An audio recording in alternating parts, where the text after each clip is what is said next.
I dropped down to the other side and looked around frantically. I could hear the clang of steps on the staircase nearby. I recognized where it was coming from immediately. The ascent up the stairs was not hard, surprisingly. The adrenaline must have been pumping too much for me to be tired. At the top of the stairs, I passed the terminals and entered the storage room. Inside were rows of shelves, each with their own set of boxes. At the other end was the figure, who was already halfway out the window. I heard a few thumps on the rooftops below before their feet planted on the ground. Upon reaching the window, I saw them. As they left, I noticed they were carrying a large backpack as they disappeared past the adjacent buildings.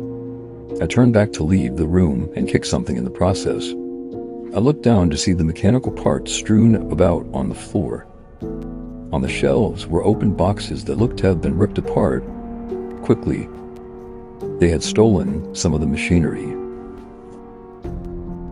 My boss called me in furious. There was no way to explain to him what had happened without him getting mad. He called one of the leads into the office to talk about the situation. I waited outside as I heard muffled shouts from behind the door.